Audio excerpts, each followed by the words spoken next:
On the road to equality, how do we know that we're moving along the correct path? Equality is about balance. It's about equal opportunity for all. Yet, what if one side or one party is not experiencing equality? How do we go about listening to what's important to that party? How do we make things so that it's all inclusive, so that everyone has a voice, that everybody is listening? Come on this journey with Jack Kammer as he explains his part within the mission towards achieving an egalitarian society.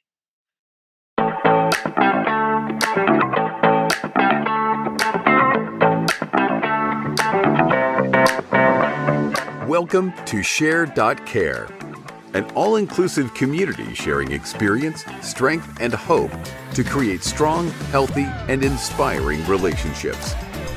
eSHAIR.care communities work toward every individual feeling safe, valued, and heard, free from the threat of danger, pain, or harm.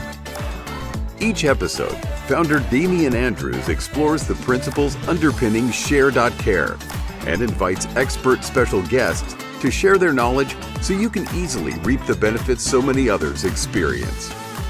You hold the choice to create your future. Let it be with strong, healthy, and inspiring relationships. Fantastic.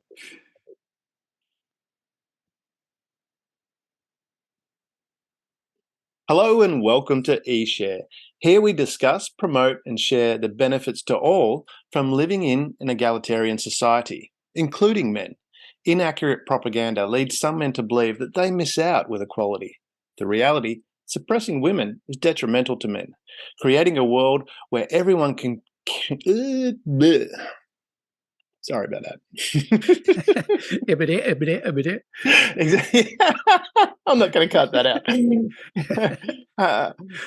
For those who are listening, I'm not going to cut that out because that was just such a hilarious line from Jack. And so creating a world where anyone can contribute equally makes everyone better off. It is my great pleasure to welcome the very humorous Jack Kammer. Jack describes himself as a counter-feminist, someone who says yes, and he started the Believe in Men blog. No, I'm going to do that again. Sorry. I'll start again. I love that little Looney Tunes thing. That was so great. Although that's from the Looney Tunes. I think it's the Looney Tunes cartoons where I think it's Porky Pig. Do you have Porky Pig over there? Yeah. I think Porky Pig goes, that's all, folks. Exactly. I love that. But yeah, the Gen Ys probably won't get it, but I love Looney Tunes, all of it. Yeah, and Taz the Devil, that was my sister's favorite. Oh, yeah. Yeah, so we'll put this in the outtakes. He's a neighbor of yours, isn't he? Yeah, exactly. We saw one the other day down in the zoo. So, wow. All right, let me do this again. Hello and welcome to eSHAIR. Here we discuss, promote, and share the benefits to all from living in an egalitarian society, including men. Inaccurate propaganda leads some men to believe that they miss out with equality. The reality is, suppressing women is detrimental to men. Creating a world where everyone can contribute equally makes everyone better off. It is my great pleasure to welcome today Jack Kammer. Jack believes and describes himself as a counter-feminist, someone who says yes, and he started the Believe in Men blog, which Jack hopes will stimulate full, honest, vigorous, personal, public, and political discussion of male issues. His aim is to achieve gender fairness. Welcome, Jack. Hello there, Damian. Thanks for having me on your show. It's a pleasure to have you here, Jack, and what a wonderful mission. Do you want to start by telling us a little bit about your background and what led you to doing what you're doing now? Yeah, I think for the purposes of this show and your mission and the mission of your show, I should mention something that I remember from my childhood. Mm-hmm. We all know today that it is very harmful to young girls who are, for instance, good at sports, to say to those young girls who are good at sports, gee, Sally, you're really good at sports, Yeah. for a girl. Yeah. Or if she's good at math, gee, Susie, you're really good at math, for a girl. Mm. Now, we all know what the message there is. Yeah. This is not really your territory. Mm. When I was a little boy, what I used to hear was, gee, Jack, you're really good with babies, for a boy. Yeah. The idea that I took from that as a child was not very well formed, but I just knew something was wrong there. Yeah. And I think probably if it weren't for my mother, who was just very supportive of who I was and everything about me, she never said, gee, Jack, you're really good with babies, Mm. for a boy. She didn't even really comment on the fact that, gee, I was good with babies. She just, she just accepted me as I was with no commentary. But I think if I had had a different mother or a different father, because my father wasn't really around enough to see me being good with babies. He was working, which is something I know we'll talk about. I might have said, oh, I get it. I'm not supposed to be doing this. There's something wrong with boys being good with babies. Yeah. I love babies, always loved babies. And I remember that the saddest thing I could imagine was the prospect that I would have to do what I saw the fathers in my neighborhood doing, including my father. Yeah. Having to get up every day, 5 days a week, maybe 6 days a week, get up every day, get in the car or get on the bus or get on the train and go away for 8, 10 or more hours. Yeah. Away from your kids every day, and then come home when you're tired. Yeah. That just seemed so wrong and depressing to me, and I didn't want any part of it. So that is the first memory I have of the answer to the question, gee, Jack, how'd you get started in this? Yeah. I didn't remember this consciously when I first started doing a radio show in 1983 called In a Man's Shoes. But as I think back on it, I have that memory that I just knew that was wrong. And so you might get the idea here that the thrust of what I want to talk about is that, yes, suppression of women is detrimental to men, but suppression of men is also detrimental to men and to women. And there is such a thing as limiting men and men's opportunities, men's talents, men's skills and abilities, men's interests, men's loves, men's desires, just as there is such a thing as suppression of all of those things in women. Yeah. And one of the things the counter-feminist likes to say is that the most sexist idea of all is the belief that only one sex is ever harmed by sexism. Mm-hmm. And I think men are harmed by sexism right and left all the time, and we don't even notice it. And we're not talking about it. And I think literally in some cases, it's driving men crazy. That's an interesting point that you raised there. With that, because I want to get back into that, because one of the things that we've discovered as well is, in the work that I'm doing is that, come back to that introduction where, we say, men, there's inaccurate propaganda leaves some men to believe they'll miss out with gender equality. And what you're talking about there is, the idea that, everyone is harmed by sexism. And part of that principle of why, some men believe they'll miss out by equality is promoted by that sexism. And if we want to have an egalitarian society, we need to have these discussions that you're talking about. Yeah, and when I first heard that line about inaccurate propaganda leads some men to believe they lose out because of equality, I would like to suggest that there are at least two kinds of inaccurate propaganda here. Yeah. And the inaccurate propaganda that we don't talk about is the inaccurate propaganda that says that feminism is all about equality for men. Mm. And it's all about fairness for men. And we don't need any men's movement because feminism is really about equality for everyone. And I just do not find that to be the case. Now, look, I know that the original definition of feminism, at least, back in the 60s, was equality for everybody. We don't get hung up on sex roles and gender, and we try to make things equal and fair for everybody.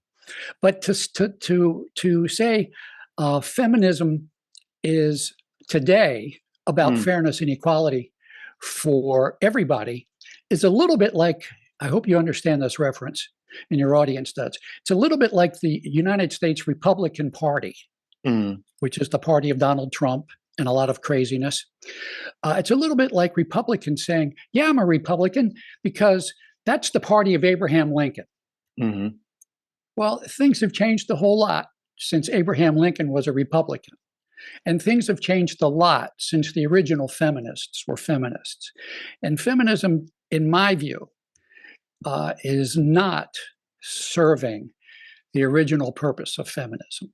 And I say that that's inaccurate propaganda to say that feminism is good for everybody. Some aspects, some flavors of feminism are good for everybody, but there are many strains of feminism, and some of them are not healthy.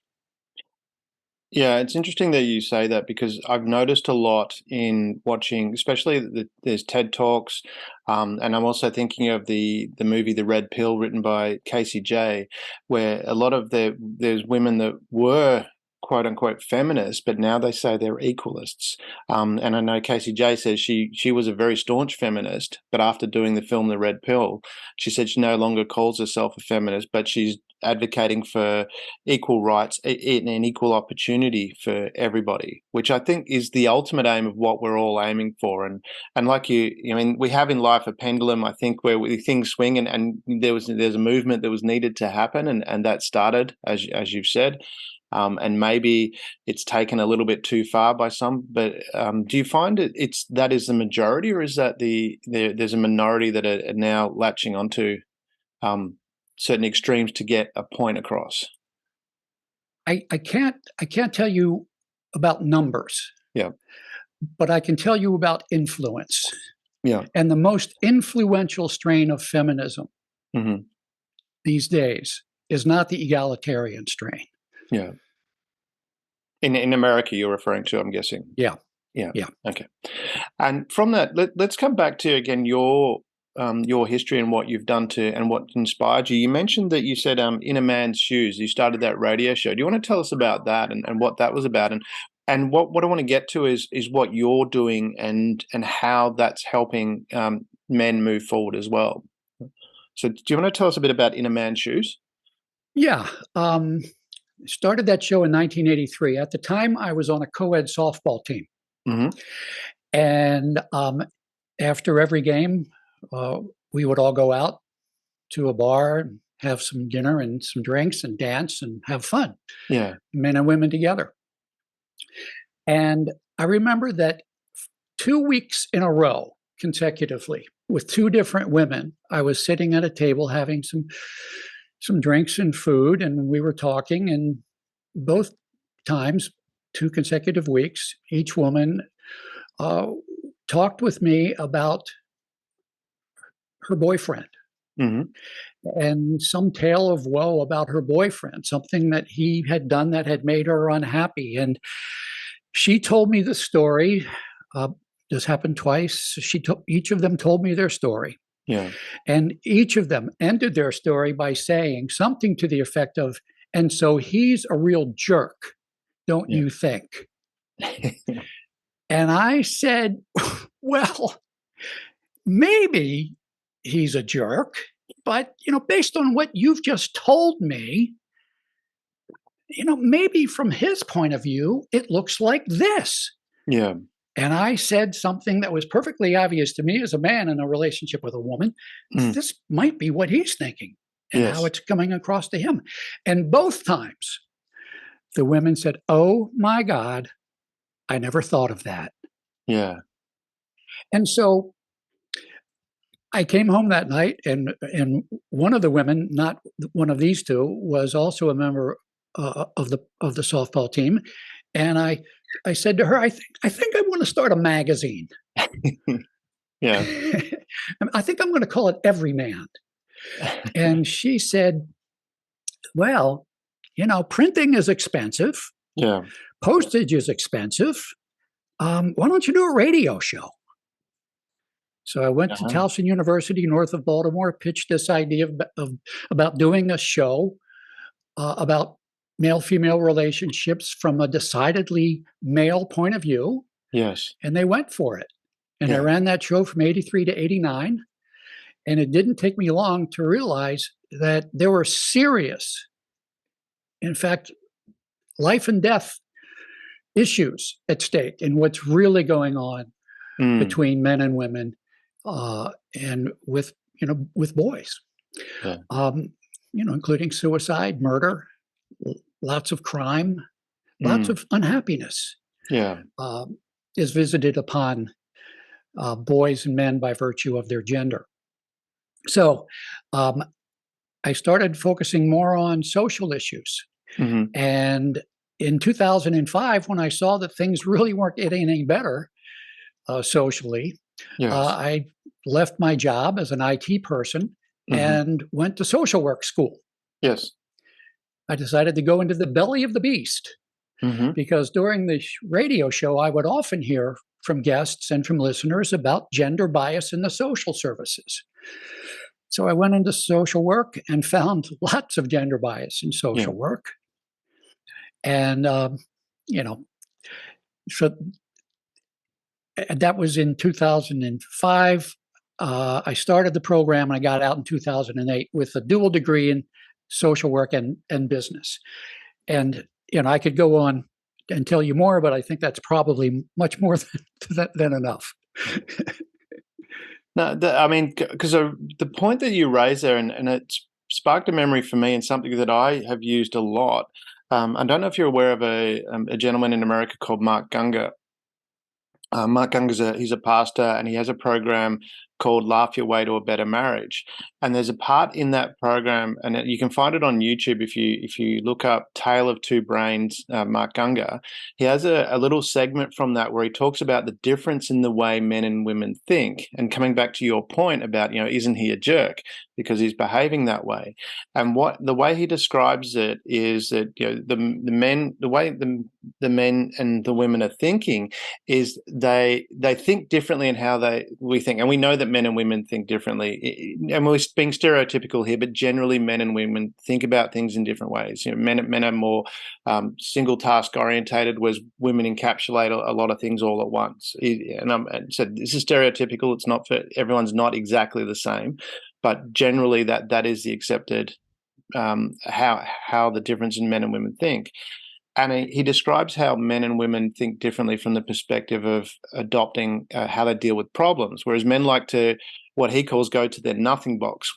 That's why men like to go and fish, and usually without a worm on it, because they just don't want to be disturbed. They're just, they want to just chill and not have that thing. Whereas women, as we know, they want to talk about it.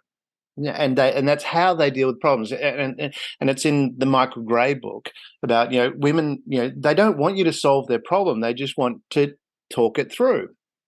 And he describes it where the problems come is because we love each other. He's talking about in a relationship, because we love each other, we want to help the person, but we're helping from our perspective, which is why when a woman comes to a man with a problem, he just says, "Well, just quit talking about it," and she starts pulling out knives, going, "What are you doing?" And vice versa, where when he goes to her with a problem, and she says, "Well, just talk," or not, he goes to her with a problem. She sees he has a problem because he's doing his nothing box thing, and she goes and says, "Why don't you talk about it?" And he's like, "Just leave me alone. I just need to. That's how I'm dealing with it." And he said just that whole concept, exactly what you talked about, as soon as you explain that to people, they go, "Ah, I get it." And it's about putting yourself in the other person's shoes rather than saying, look at it from my perspective, but understanding that. Is that what you, because you ran this show from 83 to 89. That's a long time to run a show. What are were the issues along those lines where you found people just had this awakening because they were actually stepping out of their own shoes and looking at it from the other person's perspective? This, excuse me, the show was based near Baltimore, in and around Baltimore. Mm. Baltimore is a struggling city. Yeah. With lots of social problems. Did you ever watch the TV show The Wire? I've seen bits of it. But I haven't watched it like religiously, sort of thing. But yeah, I know the show. That's Baltimore. Right. The Wire is based in Baltimore. Mm. Lots of really difficult social problems, and so I gravitated away from what I referred to sometimes as the Phil Donahue approach to the show, where we talked about relationships, and I gravitated towards social problems. Mm-hmm. And Baltimore is a majority Black city, mm-hmm. and Blacks have a lot of racism still to deal with. Yeah. The legacy of redlining in Baltimore is horrendous. Redlining being the practice among real estate people to redline certain parts of the map and keep Blacks out of the properties inside those redlined areas. So concentrated poverty is the upshot of that. And one day at the radio station, I didn't have a desk, I didn't have an office, but I did have a little pigeonhole mailbox. And one day when I got to the station to do my show for that week, there was a flyer from a man named Richard Rowe, who worked for the Baltimore Urban League. Yes. He's a Black man, and he was doing a conference on Black men and endangered species. Right. Okay. At a local university, a historically Black university called Morgan University in Baltimore. I suppose that this flyer just came to the station because he was trying to get word out to anybody who might be interested. But whoever handled the mail said, well, I'm going to give this to Jack, put it in my mailbox. Well, I called Richard and I said, yes, let's talk about this. And we hit it off pretty strongly. Yes. That, of course, problems of racism still adversely affect African American men. But if racism were the only problem affecting African American men, Black women would be equally situated. Right. Yeah. But by lots of important measures, Black men are doing much worse than Black women. And I'm sure there are some measures by which Black women are doing worse than Black men. But we don't talk about the ones in which Black men are doing worse than Black women. And if we do, we attribute the problem primarily to problems of racism against the Black men.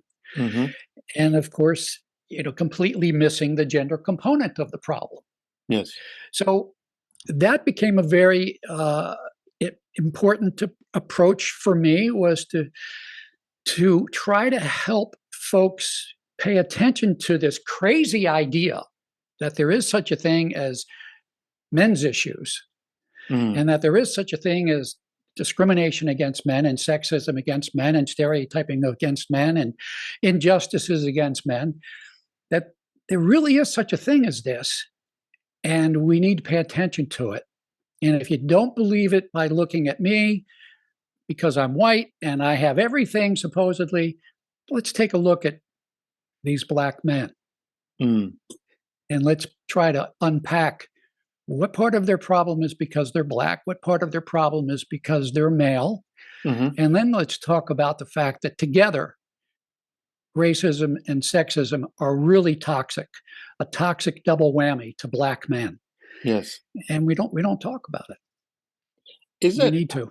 Yeah. Is part of that, because I'll come back to A friend of mine who happens to be my son's karate sensei became a friend because I've known him for a long time. But on top of that, so he's a seventh Dan black belt in karate, but he's also been a worker. I was going to say social work, but that's not the right term. But he works in the space of, he works with the courts, he works with the police, and works with troubled youth, troubled adults, male and female, and he helps bring them around, both victims and perpetrators.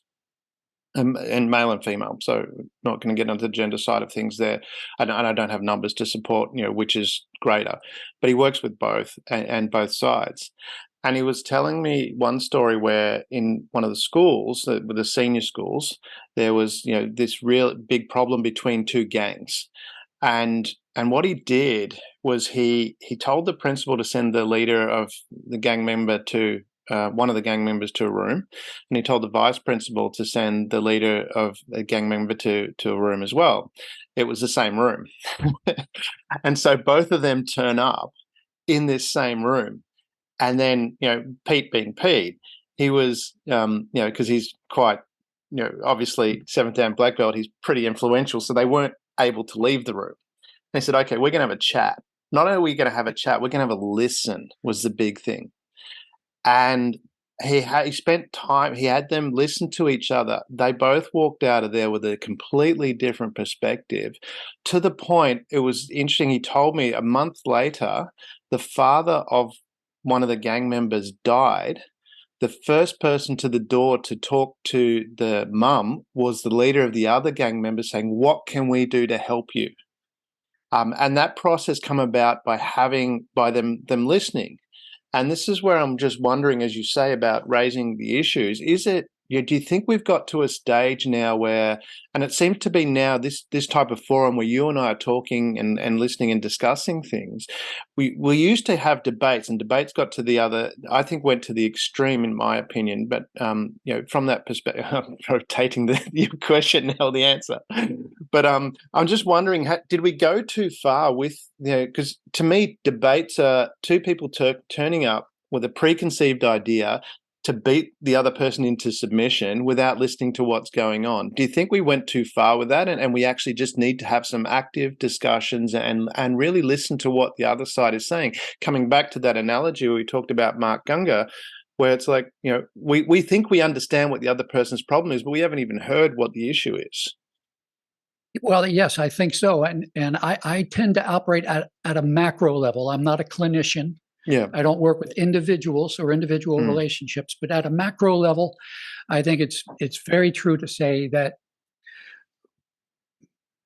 men don't talk, and there's a reason men don't talk. Yeah. And there are many reasons why men don't talk. One of the reasons is that we really don't want to hear what they have to say. Because men don't talk because they don't want to hear what people have to say, or because men don't talk because they quickly get the message that people don't really want to hear what they have to say. Yeah, understood. Yeah. Because if we really encouraged men to talk about what their lives are really like, we would hear some pretty sad stories.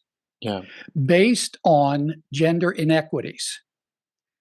And we can talk about gender inequities that operate against women, but we're not ready to talk about gender inequities that operate against men.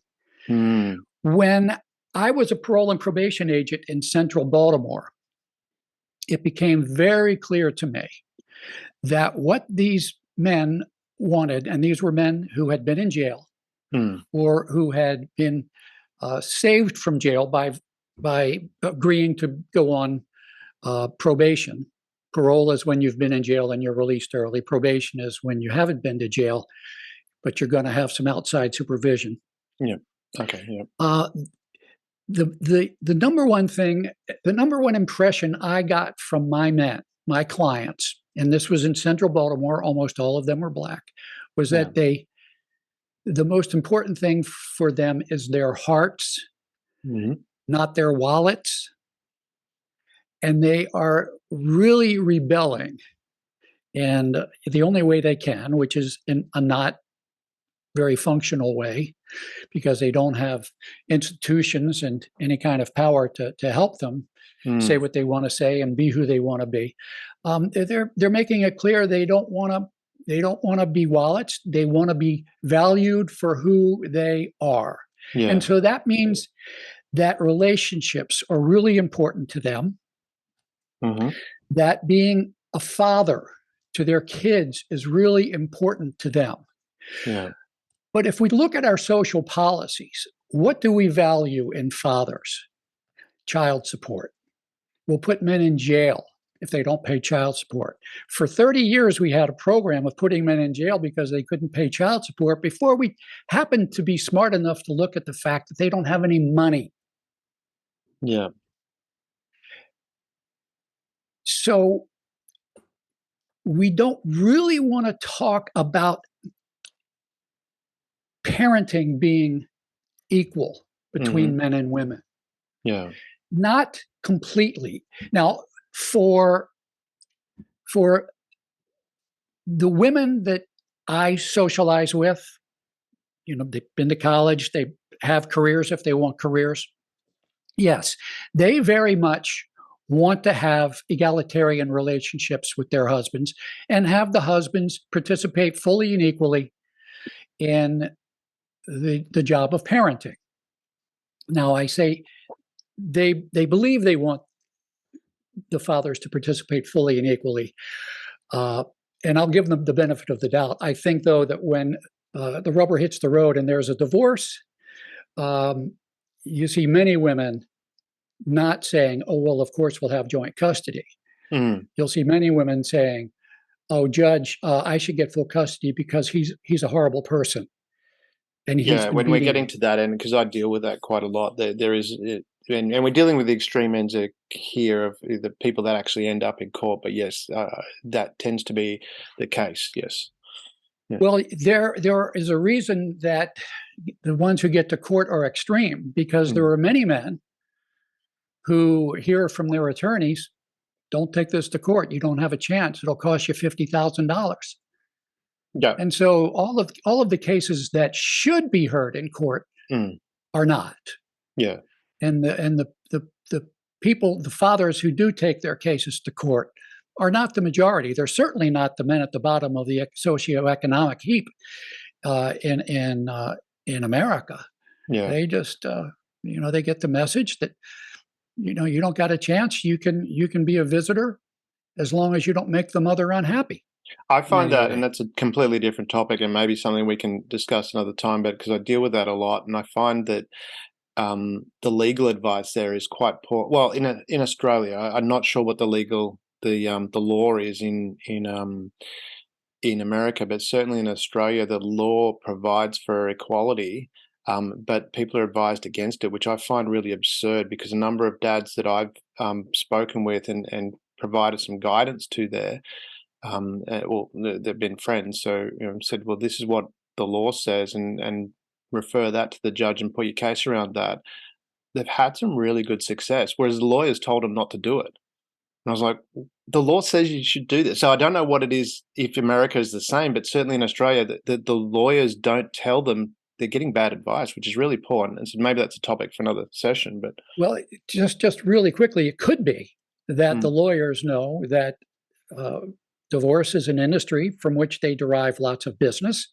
And if they recommend to the father or to their client that they proceed with a system that's going to be easy and equal and fair and balanced for everyone, there's no war for the lawyer to charge money to fight. Well, there is that element too. There's profit in war. That's for sure. Yes. Yes. I will tell you that in the United States, if we talk about equality of parenting after divorce, the gold standard here is considered to be a rebuttable presumption for joint custody. You understand the term rebuttable presumption. You're a good parent until you're proven not to be, and you get your parental rights and responsibilities respected, unless somebody can prove you're not a good parent. Yeah. Not every state has that rebuttable presumption for joint custody. Mm. The majority do not. And there are some very pitched battles going on, often at the behest of bar associations, groups of lawyers who don't want this rebuttable presumption for joint custody, but also organizations affiliated with feminism who say this is dangerous for women and children. Yeah. It's the stereotype of the evil man that because that's very different to what problems. we have here. I mean, here it is, it's both parents. I'm paraphrasing slightly, but there's a presumption.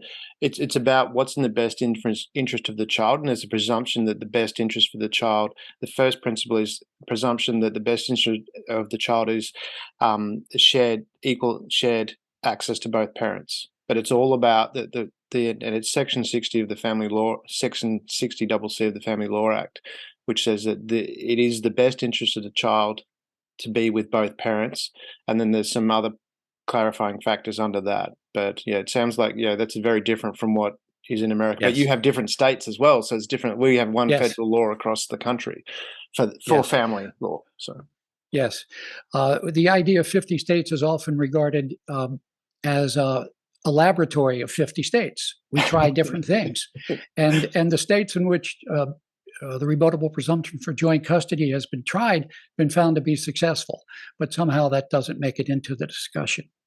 The term best interest of the child here in the States has very much the flavor of the maternal presumption.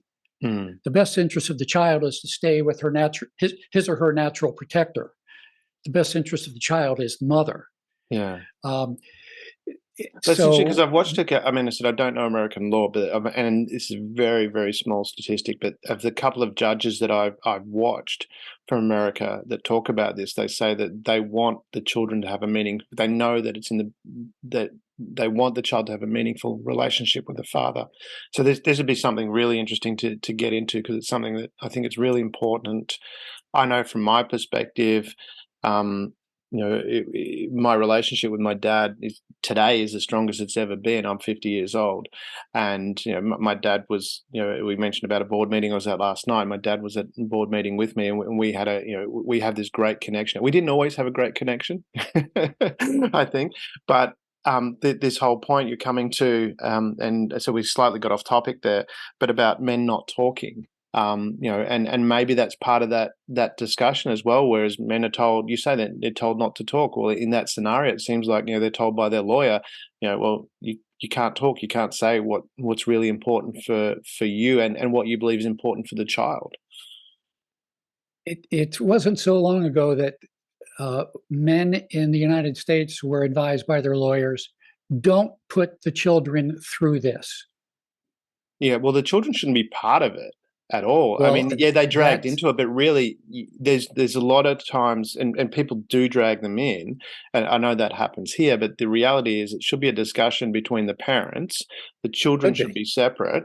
Should be. Yeah, should be. I mean, and I know that there's, because there's a number of factors for that, and certainly, but I know with a number of, and I've working with a number of women as well, where it's like here.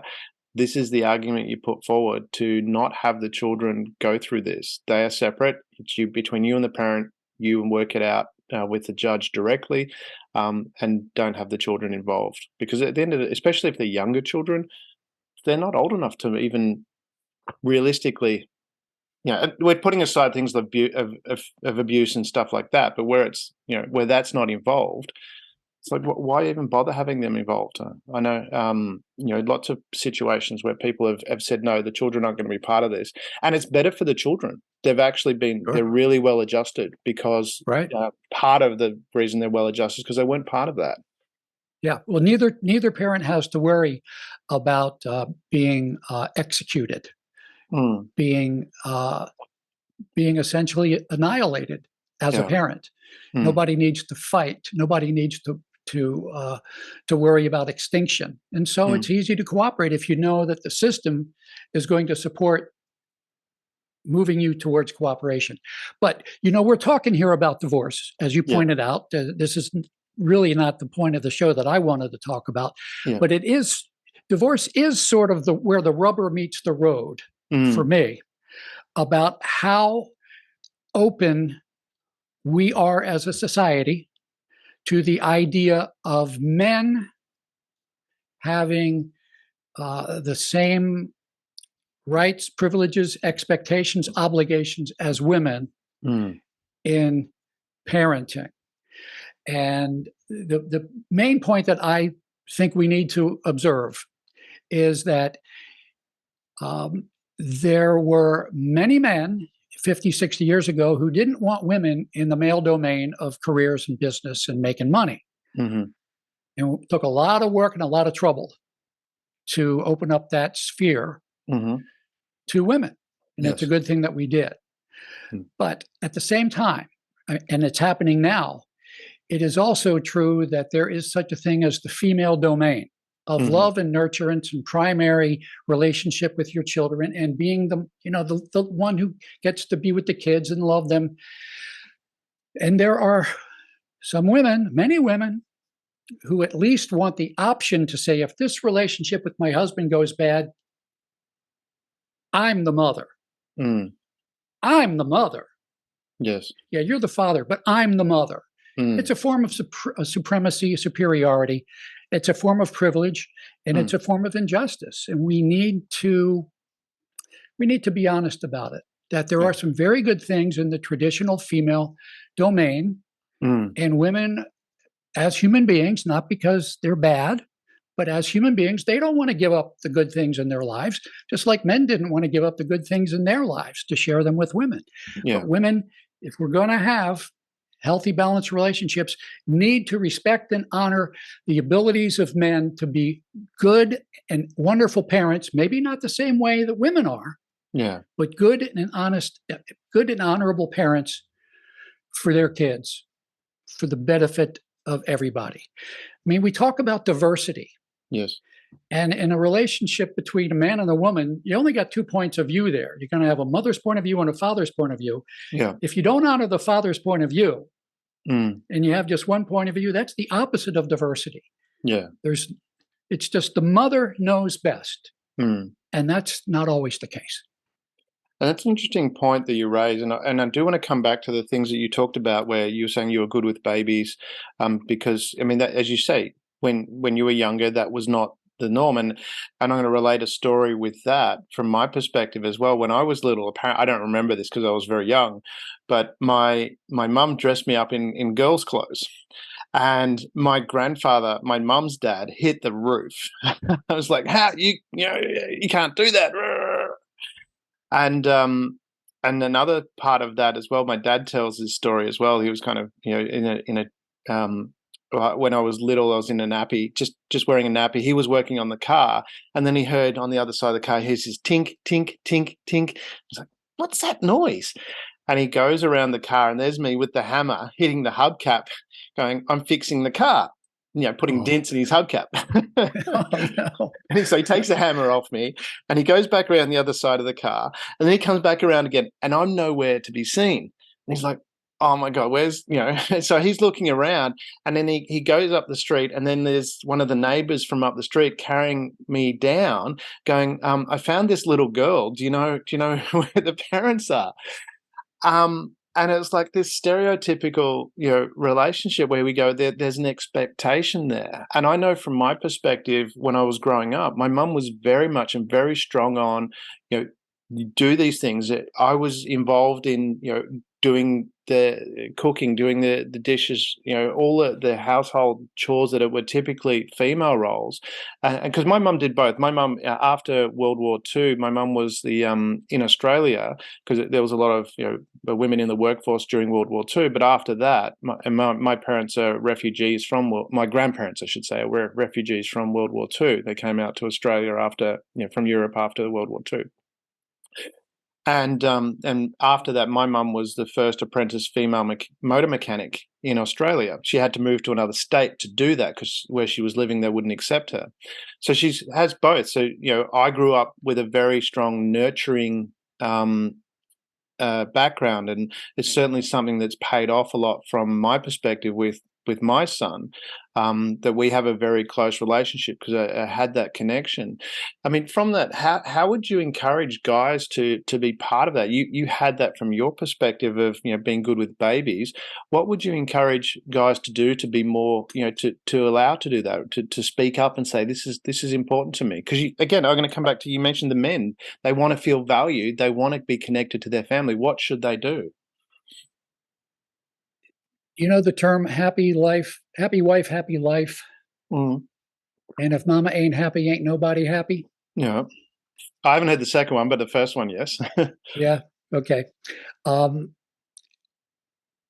I think that unlike the situation for women who felt determined and righteous about getting an equal share of men's domain for themselves, the same is not true for men. Yeah.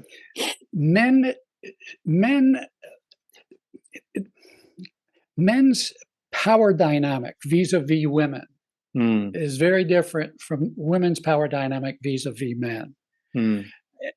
I wish I had better ways to articulate this, but I have a series of photographs, I don't know, maybe 100 of them that I've been collecting over the years. And what these photographs that I collect have in common is that it's a man and a woman in the photograph. And what I study is who is looking at whom. Yeah. And it is far more typical for the man to be looking at the woman and the woman to be looking at the camera than for the woman to be looking at the man and the man to be looking at the camera. Yeah. Okay. And what that says to me, not in words, but in pictures, is that men are much more interested in what women find acceptable than women are in what men find acceptable, at least in some important arenas of life. And so I think that for men to be encouraged to step up and be who they want to be as full human beings, not just as economic engines making money and being the quote unquote provider, I think it really needs to begin with the person who's got the most power here. And the group of people who have the most power in parenting are women. And if they don't want to share that, they got a million ways to prevent sharing that. Lots of stereotypes help them prevent that from happening. Men are violent. Men are cruel. Men are selfish. Men just want to have sex. Men are clueless. Men can't multitask. Blah, blah, blah, blah, blah, blah, blah, blah, blah, blah. And there are plenty of traditional men in positions of power who are ready to say, "You're right, dear, just vote for me. I'm with you." So what can men do to actually do something about that? I think what do you think need, in that if you're a man in that relationship and you're feeling like you want to say, because what I also heard there is it seems to be that men are actually a lot more agreeable than we give them credit for, because they go along with a lot of things that they probably, if it wasn't for that factor of, as you say, looking at the wondering what the opinion is or focusing on what her opinion is, they'd probably do something different. So it seems to be they're more agreeable than we're giving credit for. I have a so I mentioned before we started recording that I might want to play some audio for you. Yeah. Can I play I think it's about a 3-minute piece of audio that is exactly on point here. Yeah. Now, if you can't hear it, just wave me off, give me a hand signal, and I'll stop. But I'm gonna play this. This is from a national public radio show in the United States called "Wait, Wait, Don't Tell Me." It's the NPR News Quiz. NPR being National Public Radio. This is from July 14th in 2007. Right now, panel, time for you to answer some questions about the week's news. Kiri, more interesting news from science. Researchers at Iowa State University studied 72 married couples, found out that a key to a happy marriage is how often the wife what?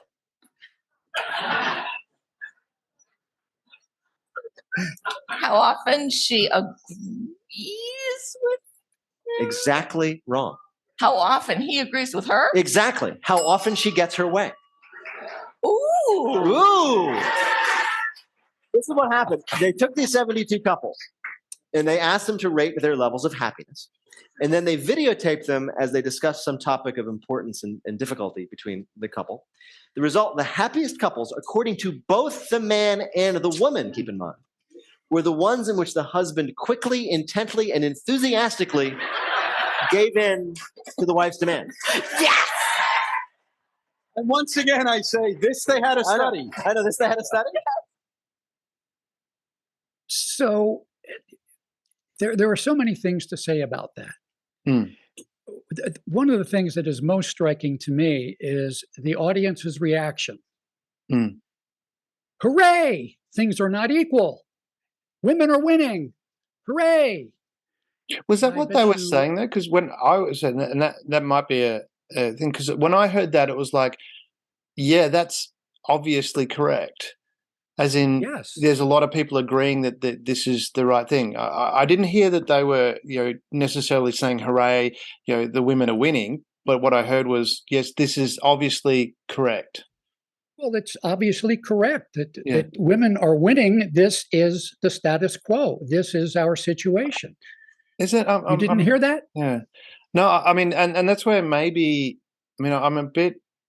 When we're talking about women are winning, and I want to relay a story here from my experience in that, because I get there are extremes where there are people, especially, and you mentioned that before, there's a few people that are really, really influential, and as they talk about, the squeaky wheel gets the oil, and you might say the screechy wheel gets the oil if you want to put it that way, but I had an experience when I was the CEO of the Family Peace Foundation. We did a filming session where what we wanted to do is we wanted to give people an experience of family problems and how a strong family deals with that. So we had 14 people from what we understood were strong families. They're very harmonious, as a family they were successful. We'd done our research with that, and we had a dinner table set up. And we had a film crew there filming this, and we had two prominent psychologists ask questions about family things. And we had people, we could only fit 8 people on there, so we had 14. There was 6 off camera and at a regular interval.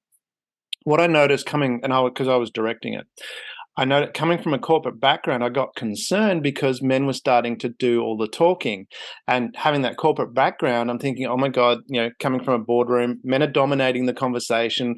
This is going to be a problem. And so I spoke to the women who were off camera at the time, and I said, I'm getting concerned because the men are doing all the talking. And, I'm a bit worried about that. They all stood up and said, no, we never hear men talking about this stuff. We're loving to listen. And this is where I want to come back to what you were saying before about, you mentioned about how men don't feel this right to talk, but and that was a wake-up call for me, because what was really interesting about that was after we did that, I called everyone up about, I think it was about a month later, 2 months later, to just get some feedback. Everyone from that session went away and organized their own session. They invited people to dinner to have these discussions with the men talking. And so that's where I question about, yes, I agree. So there are some people making a battle out there, which is, and we talked about that with lawyers and stuff like that, especially when you invite lawyer speak. I'm going to use that as, maybe that can be a term, lawyer speak. All of a sudden, or you have a debate, you're not really having that discussion. And then the people that actually really want to listen, they're not interested in having that fight. I don't think majority of people are interested in having the fight. They actually want to get along. And if we create that environment where we can have that discussion, where these forums are really good to have that discussion. So, because I heard from that radio show, a lot of people wanting to go, oh, yes, that's true. And now what do we do? How do we move forward? So that's where what I heard was not, yes, that's true. What I heard was, yay, this is great. Yeah. Rather than, that's a problem. Yeah. What do we do? Yeah. And also, your 14 couples, were they 14 couples who were chosen because they were harmonious? Well, that was, I mean, part of the reason. I mean, what was more interesting was the fact that the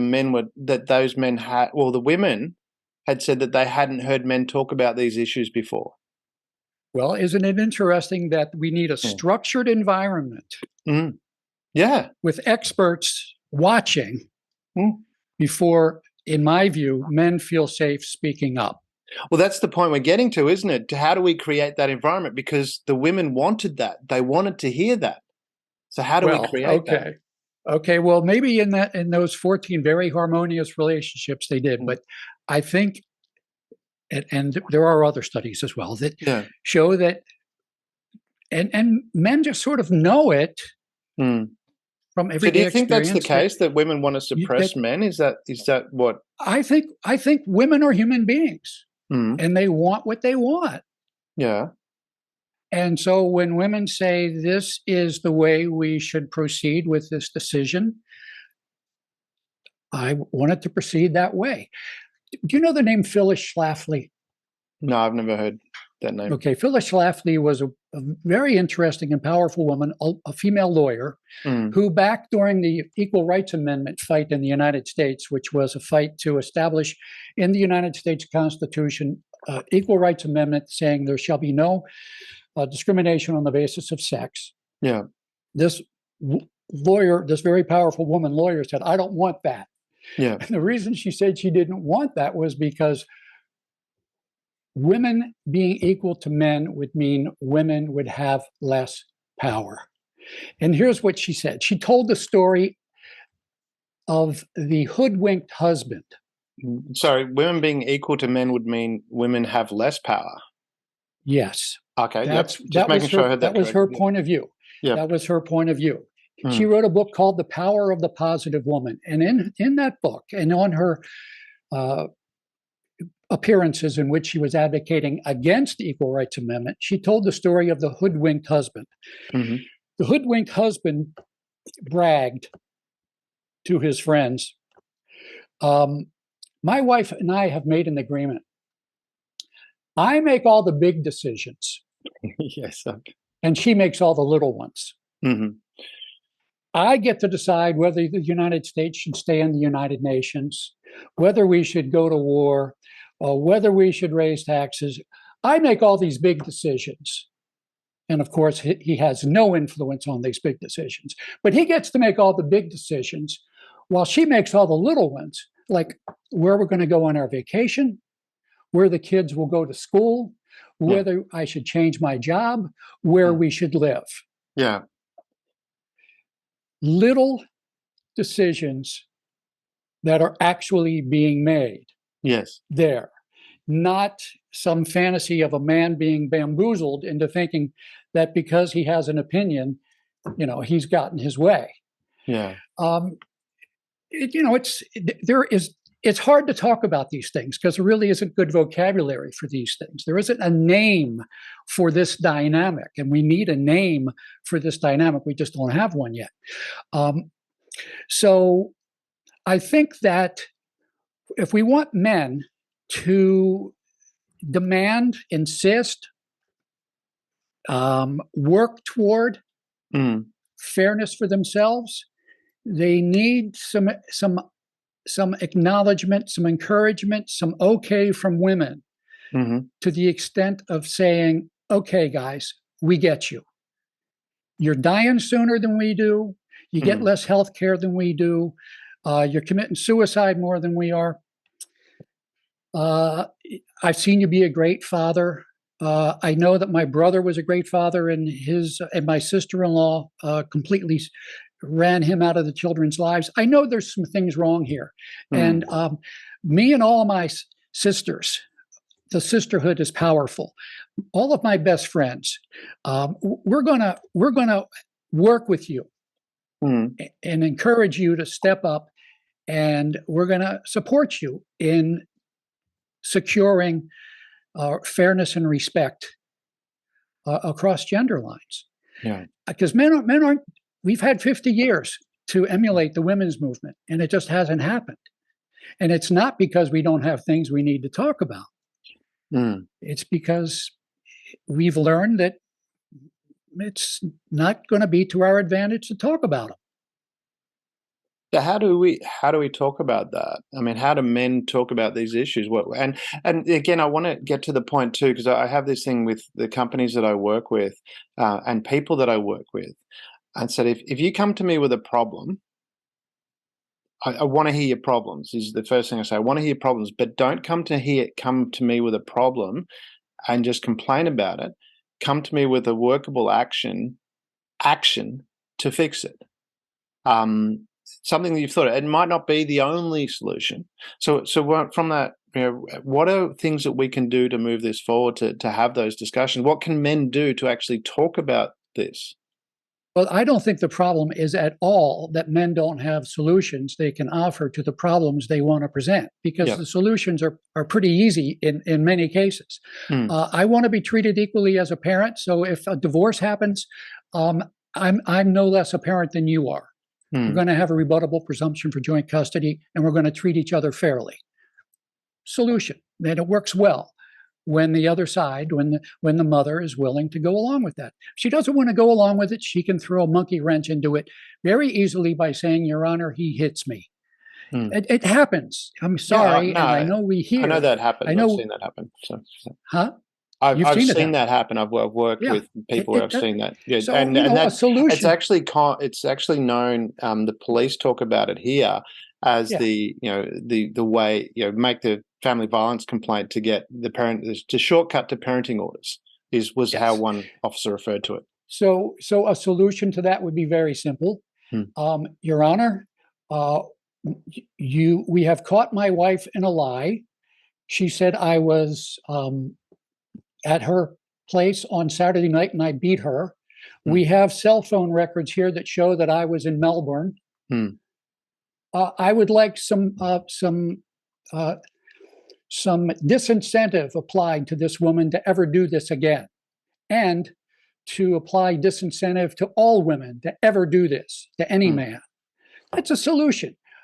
What sort of disincentive would it be? Because, I mean, when you look at that space, and this is where it gets a little bit complicated working in that area, because if again, we're talking about what's in the best interest of the child, if you apply a monetary thing, especially a lot of people that end up in court are not at the high end of solving problems. So what? Well, look, we send men to jail where they can't make money for their kids. Look, I mean, we could, if we wanted to, come up with reasonable, prudent, fair, graduated incentives. What would that look disincentives. Like? Yeah, but what would they be? It could be, young lady, you lose 3 weekends with the children. But is that in the child's interest, though? Is that in the child interest? I'm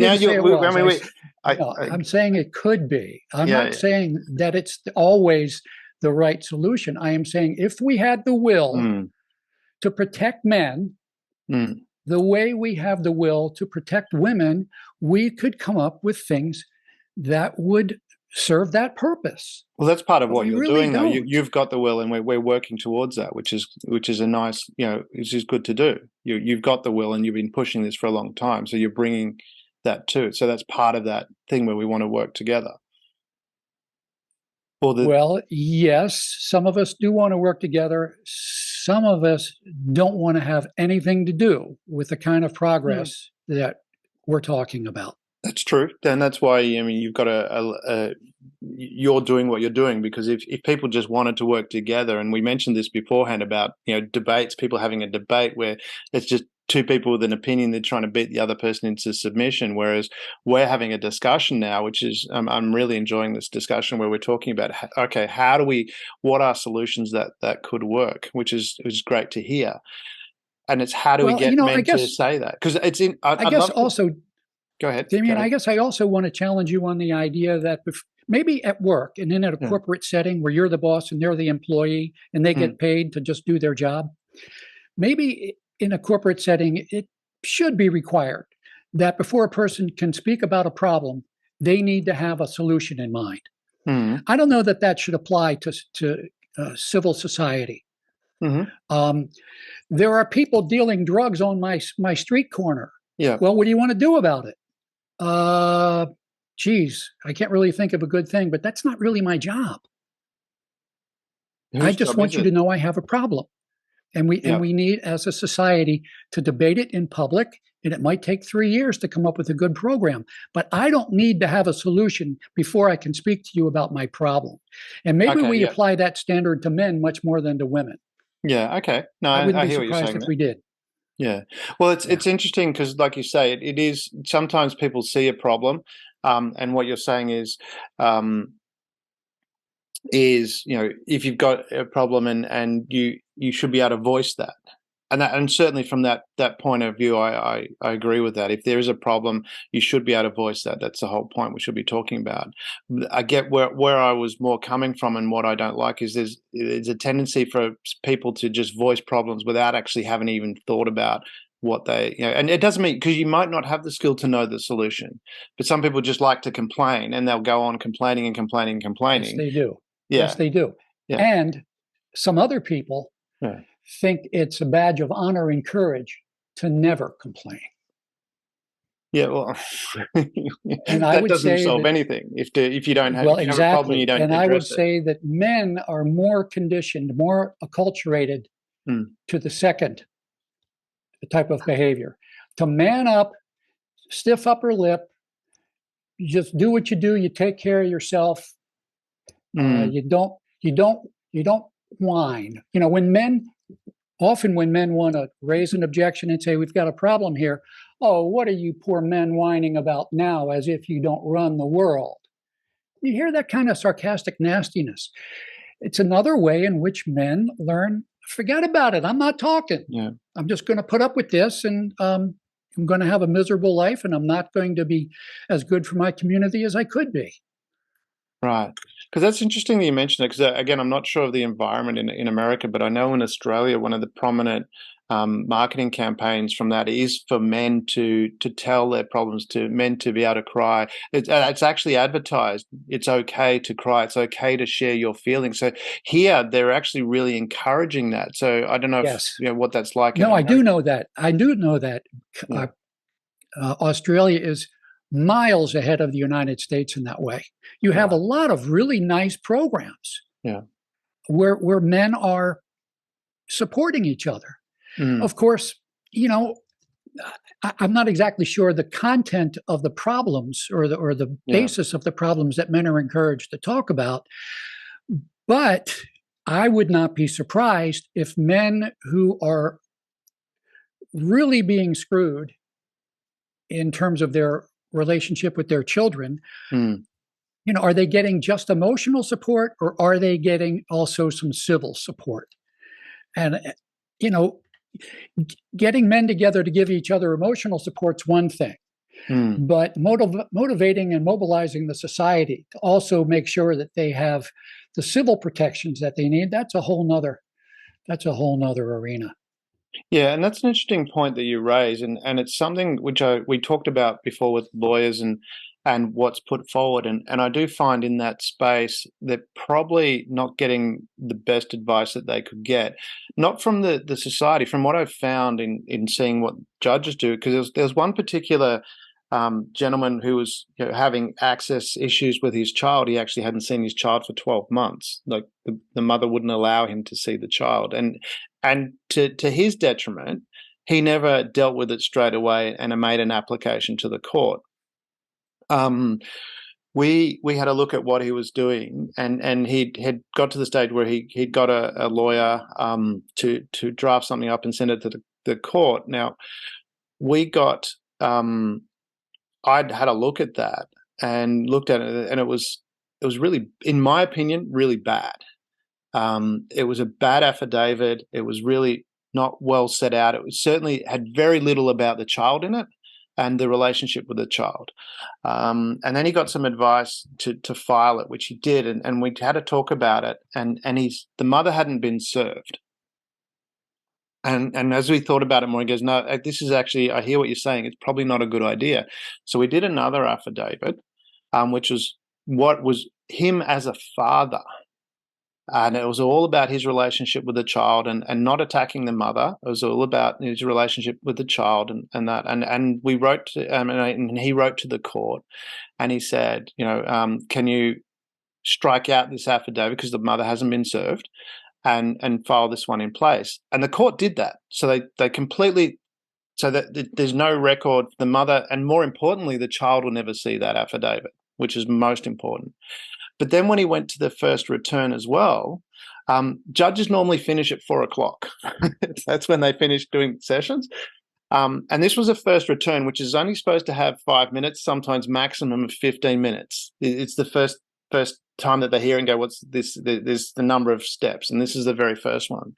This judge stayed back till 5:30 to hear his case and talk about it with him and go, okay, what can we do? What can we hear? And it was just, and that's where I find, said that I think the system has the right things in place, and the judges generally, that I'm sure there's extremes, but from what I've seen, they're willing, if you present in the right way in accordance with what's in the Family Law Act, the judges are really, really helpful. But unfortunately, that's not what's done with, and maybe because it is about having a fight. So is it a case of we need to bring more awareness to men? Because you say men are not talking. Do they need to have these discussions? Do we need to say, hey, this is what we want, and do that in a way that's probably contrary to what we talked about? And I'll get on that, but I know you've got a few things to say, so I want to I'll come back to a couple of other points in a minute. Men do talk. Yeah. To people they trust. Yes. Yes. There, there it is. There it is right there. Mm. And all around them, all their lives, they have seen that when a man is in a conflict with a woman, the supposition is that he's a son of a bitch. Yeah. Mm. And you don't trust people who judge you without knowing that you're a son of a bitch. Mm. You don't trust a system in which you hear, we believe the woman. Mm. Do you have that movement in Australia? Believe the woman? It is, from the perspective, from what I've seen, there is certain things that women can say that will probably have a little bit more well, what I've seen is, and what I understand is the process, there's a protection that needs to be in place because men are physically stronger. So there's a presumption that there is a little bit more risk there that women could be harmed. And that was, again, I think I'm fortunate in that regard. When I was growing up, my mum made it very clear, because I had a sister who was a year younger, but although, at one point she was taller than me, which I was really upset about when we were growing up, because women mature that little bit quicker. But she made it very clear when we were saying, you're a guy, you're stronger. Just be careful when you're playing that you could actually hurt her unintentionally. So I always had that mindset growing up to be that little bit careful. But from what I find, coming back to that point, is there's a presumption that from the police, and I think it's partly because the risk of getting it wrong, where a woman could get harmed. So it's like if a woman went to the police and made a complaint, true or false, whatever, they will take a presumption that this could be true, and they'll do the report, and then they'll send it to the court for the court to sort it out. So you have to go through that process, which unfortunately is lengthy. But once you get to the court, from what I've seen, it's actually very fair in how it's dealt with. The magistrates are very, very fair, which is very interesting because there's a lot of magistrates that are women, and from what I've seen them do, they're very, very fair in how they operate. But up to that point, it can be biased towards the woman, yes. Okay, well, I'm glad to hear it's that way in Australia. Yeah. Export it over here quick, please. Okay. I have an assistant district attorney from Baltimore City. On video. He gave me a video interview saying that he had been an assistant, not district attorney, public defender, defending indigent people. He said that domestic violence was, I think he said, 10 to 15% of his caseload. And he said, in my experience, there is an exceptionally high rate of using the system, the domestic violence system, to achieve some other result. Yeah. Oh, definitely. And I said definitely that certainly happens a lot here. And nothing is done. Nothing is done to the false accuser. And you're right. If a judge has a 50-50, it happened, it didn't happen to weigh, it could very well make sense that he says, well, if I'm wrong and say that it didn't happen, then there's a higher chance of physical violence than if I rule the other way. I understand that, but there are other ways to proceed. Yeah. All of which would require resources, which are in short supply. Yeah, that's very true. But if the issue is trying to identify and root out false accusations of male violence, the better solution, rather than have it occur and then try to figure out what really happened, is to do what you can to make sure that there are strong disincentives for false accusations. Right now, there is no disincentive for a false accusation. Yeah. Nothing, at least in the States, nothing will happen to the woman. When I was on parole, when I was a parole and probation officer, if the woman knew her boyfriend, her baby's father, whatever, if she knew he was on parole or probation, and she would easily know that, yes, she knew that all she's got to do is pick up the phone, call me, her agent, his parole or probation agent, and say, he beat me. That's a violation of his conditions of parole. Yeah.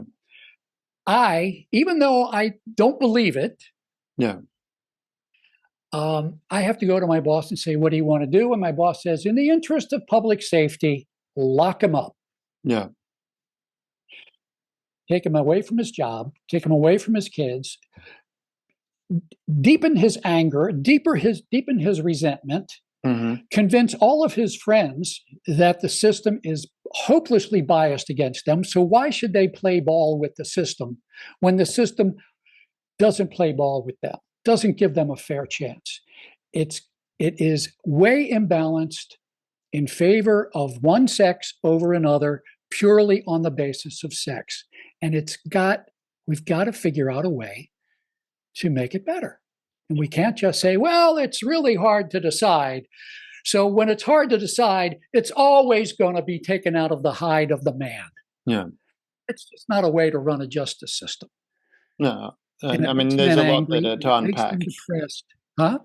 There's a lot there to unpack and to try and solve it. And I'm just wondering too, because that's something I've thought about a lot from the perspective of how, and there's a lot of complexity to how to fix that.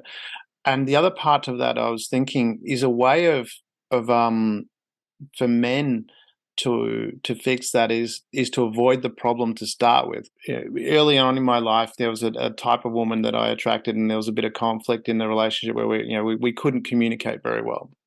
From that side of things, can we take it a step earlier when we're talking about bringing awareness to men to go, hey men, if you're entering a relationship and a person is behaving this way, stop seeing them, go out. Because I know there's a lot of women out there that are really good at listening. They're really, and they're not that.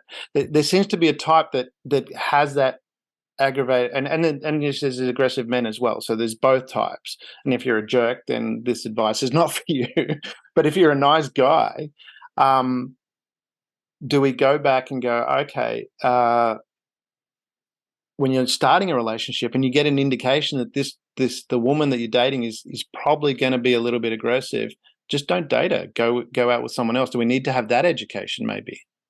Yeah, sure. Of course, violence and aggressiveness can take many forms. Emotional violence is certainly a problem for men because women are much more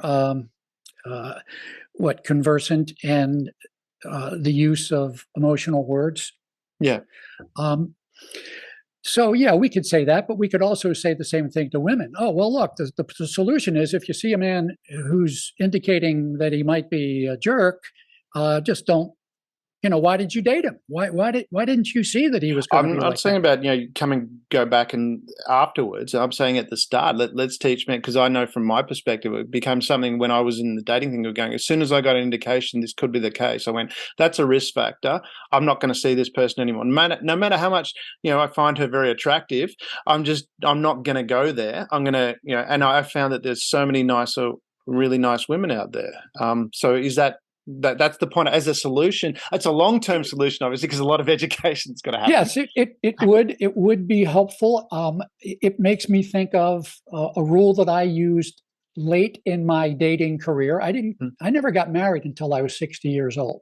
Oh, wow. So I had a lot of different ways of trying to date and find somebody good. Yeah. One of the things that worked best for me, and I don't know that it would have worked very well for me when I was 25. Yes.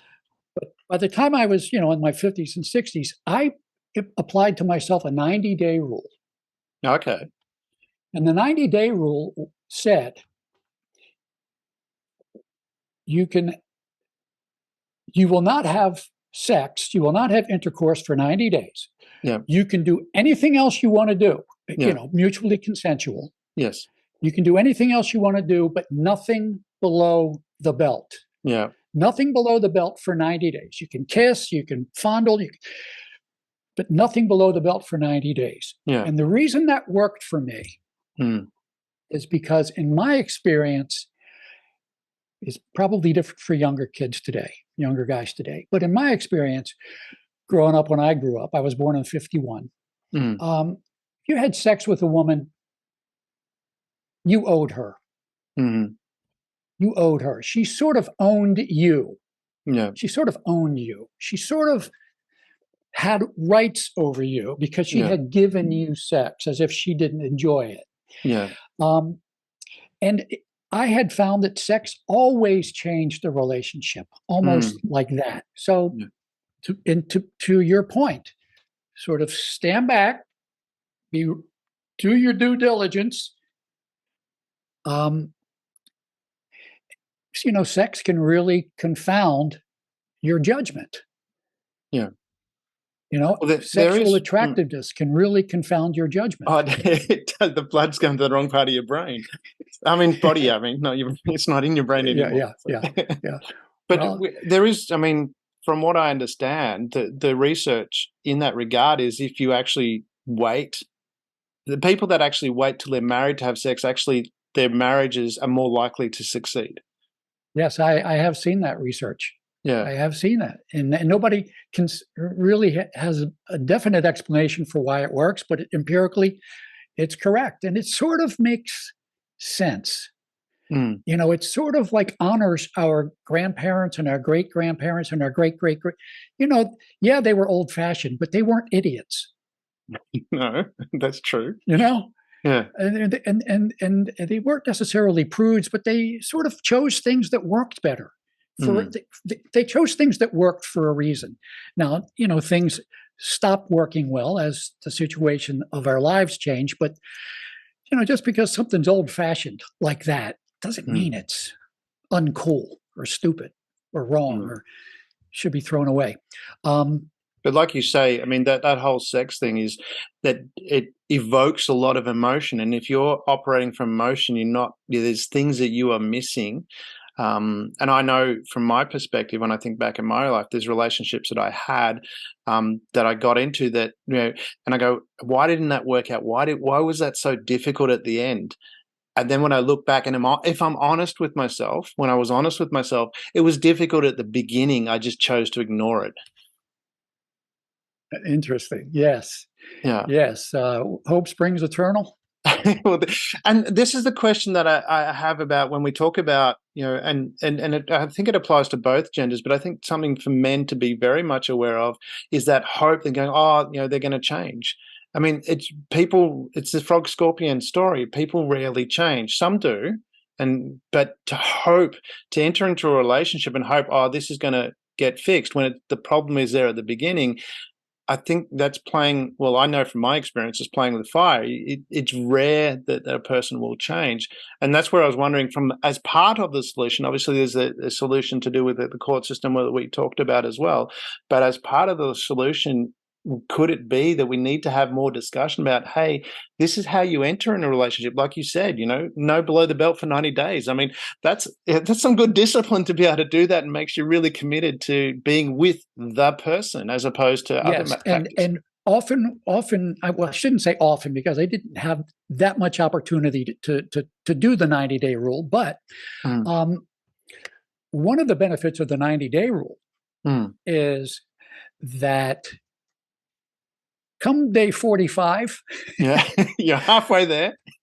Well, the woman is starting to say, so are we ever going to get intimate? Yes. Well, I think that's a misunderstanding too, that women like sex as much as men. Yes. When I was they're stimulated differently. Yes. When I was growing up, I didn't think women did like sex, that it was something that they gave to men, something that it was a gift to men, and they just sort of had to endure. That's the way it was, back in the day. Now it's much more honest, that women enjoy sex. Sometimes people say more than men do. I actually would say that. I think, and if we look at biology, if you're going to take a biological perspective, let's take all the romance and stuff out of it. Let's look at it from a purely biological perspective. From a movement of this, a continuation of the species, women would be more driven to have, because they're the ones that have, they carry the baby, they give birth, so they're driven to actually do that from a purely biological perspective. Well, you could argue as well that men are driven to have sex with anybody who is available, because they don't have to invest a lot in the pregnancy, and so their biological strategy to quote unquote get their genes into the next generation. Yes, and I question the whole value of that. Is the Genghis Khan principle. That serves it serves as an argument to support the thought that men are less faithful than women are, whereas Helen Fisher, an anthropologist that I had the opportunity to interview, she says that's a bunch of baloney. Women have plenty of reasons to cheat. I don't know if you want me to list them. I can name, I think, 3 or 4 of them right now.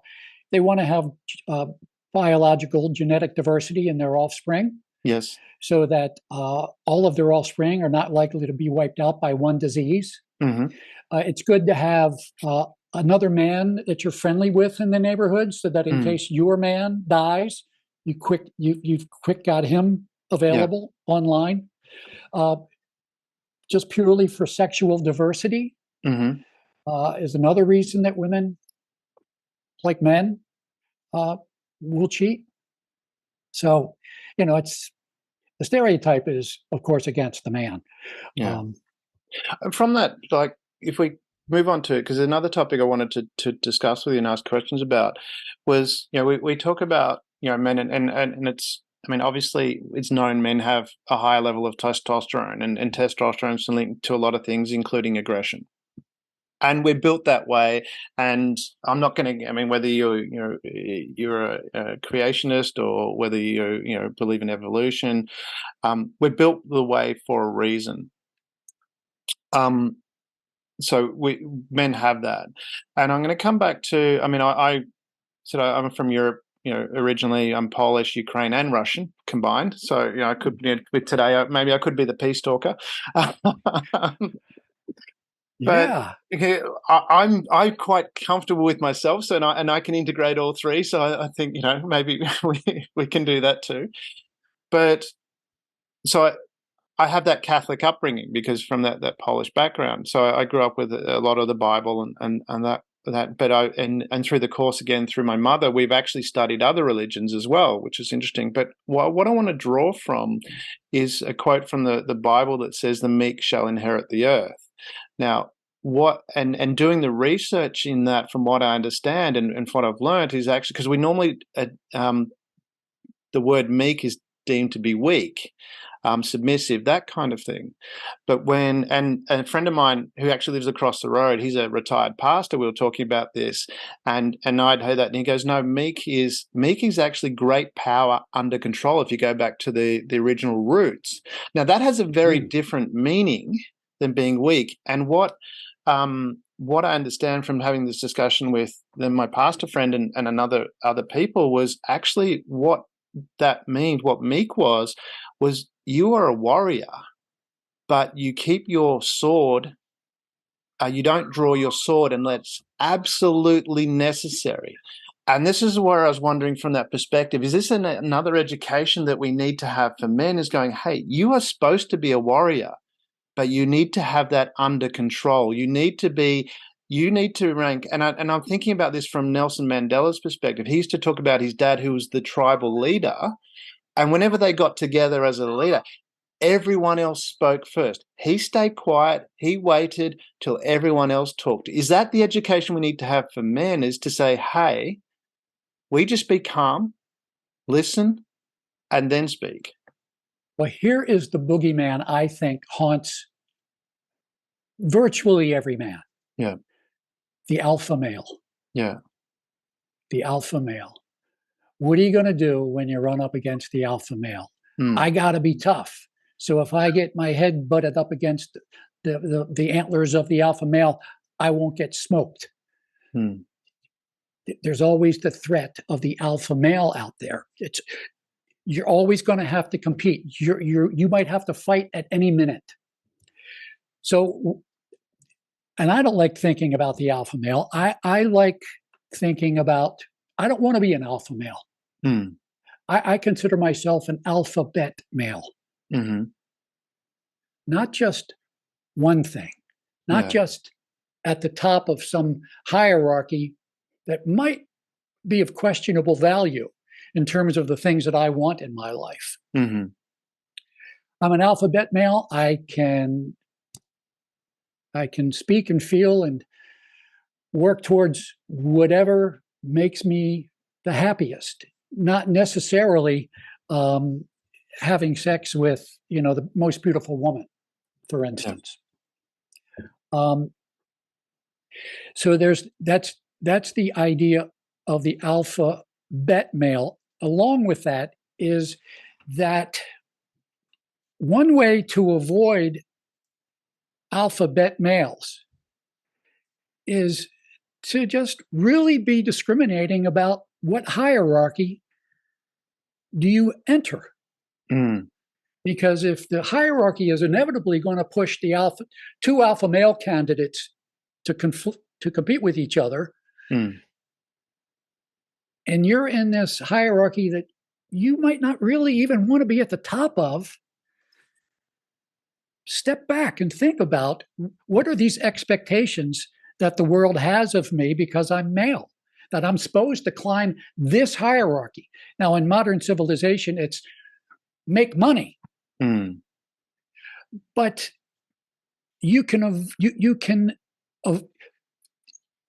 the idea that I want to talk about is not being a winner so much as an easy way to not be a loser.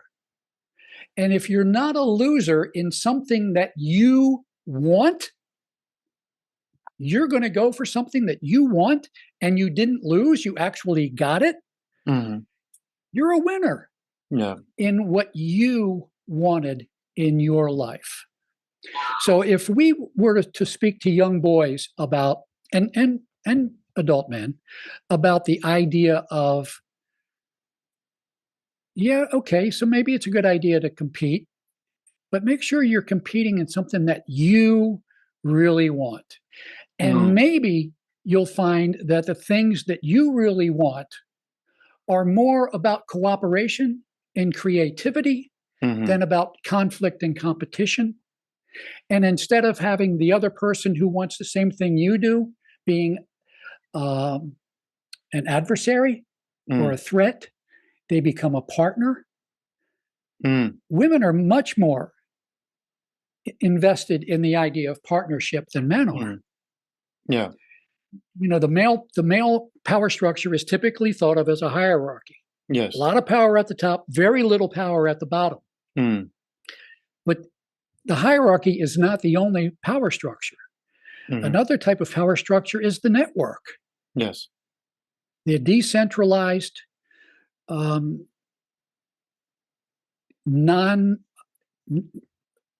power structure without a headquarters that can be easily attacked and changed. Yeah. You know, a sustainable network. And I think women have a sustainable network. And that becomes a problem for men because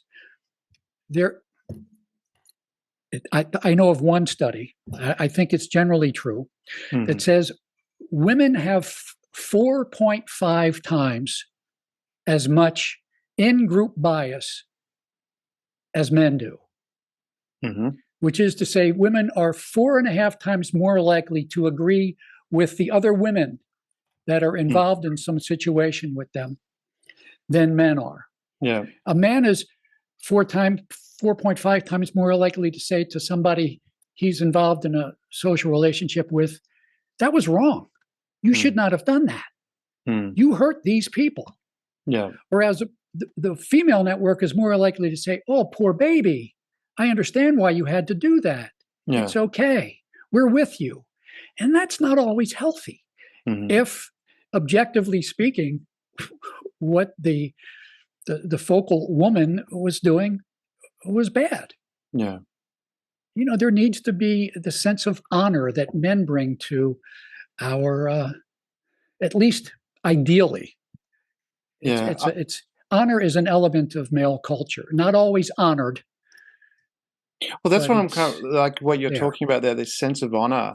And, you know, and you mentioned about the stereotypical alpha male or what's perceived out there. And I'm going to, you know, from my experience, I was posted to the SAS here in Australia, which is, you know, the special forces in the Australian Army, the best of the best there. And the guy, there was one guy there, he would probably, in my opinion, when I was there, he was probably the most lethal person there on the base. Now, his hobby, what he did in his spare time was sewing. He took in my clothes because, you know, he could. That's what he did. You know, when I lost weight, he actually took in my clothes. Now, when you looked at him, and this is what I want to come back to from that male perspective, did we get a bit distorted with the, you know, the macho action movies that going, this is what a male is, when really, and that's why I wanted to come back to that statement of the meek shall inherit the meek, is as a male, yes, you are supposed to be a warrior. That doesn't mean you jump around and tell everyone you're a warrior. You don't need to. I know people in the TRG, the police tactical response groups. These guys are like, you know, they will take anyone down. They're so tough. But unless you were outside of that, yes, they're strong men, but when they speak to people outside of their work, that kind of thing, they use a soft tone. But and also, it's really interesting how when you use a soft tone and just have those pauses and quietness, how much power that brings. It's not this affront. And coming back to my son's karate sensei, 7th Dan black belt, he's very, very good. But what he teaches people is, if you the karate component is the absolute last form that you use. He has 5 steps. He says you distance yourself from the problem. You defense. Defense is your own emotional awareness and going, hey, I need to lower my emotional accountability.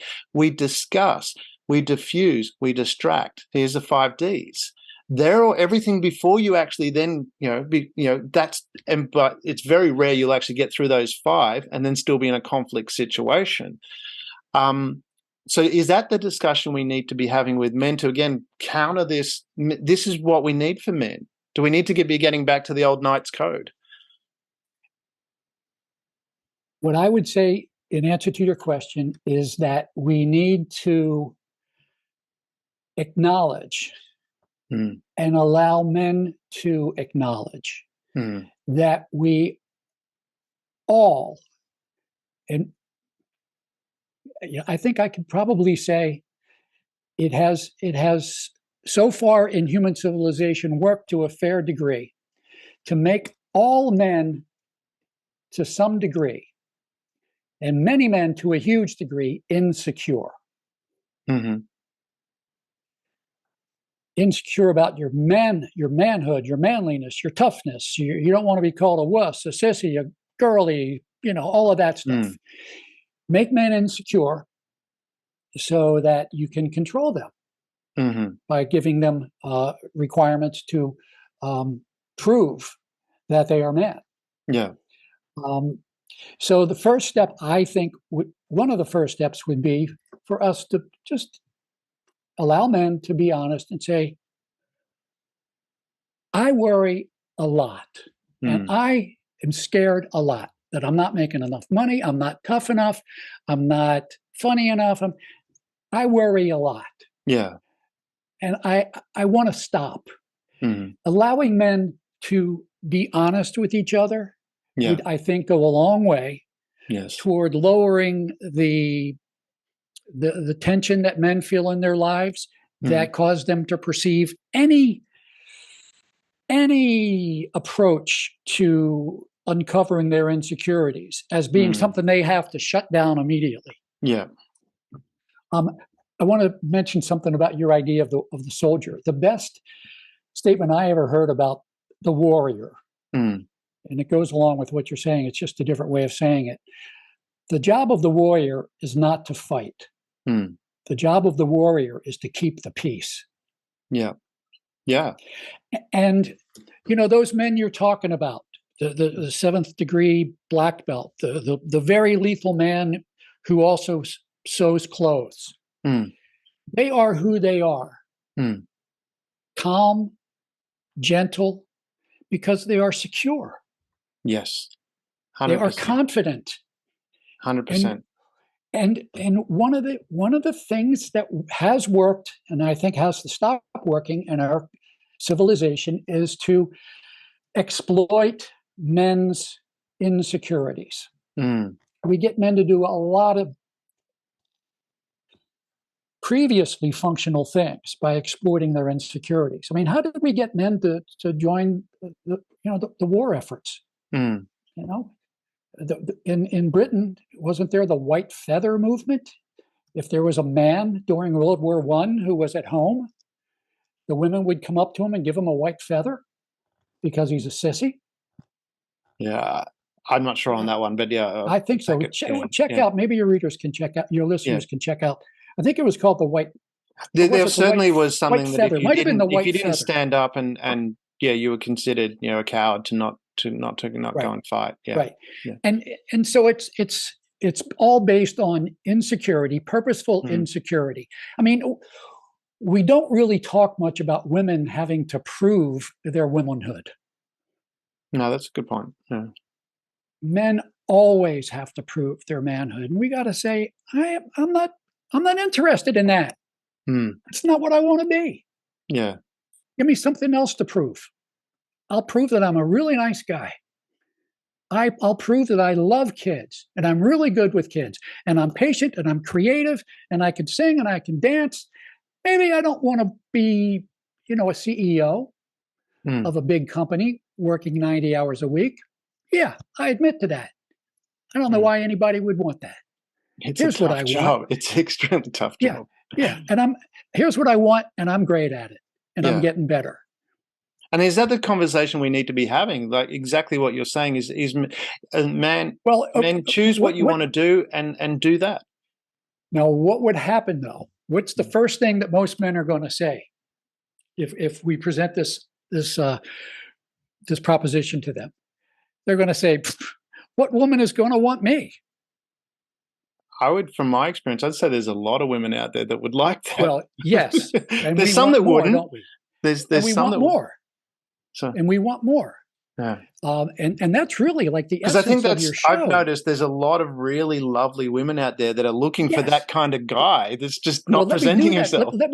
Let me take that forward, so you know I'm with you. Yeah. There are plenty of women who have really good careers that give them happiness and confidence, who also have happy home lives. They got kids that they like to spend time with. Yeah. And so they are torn between the two.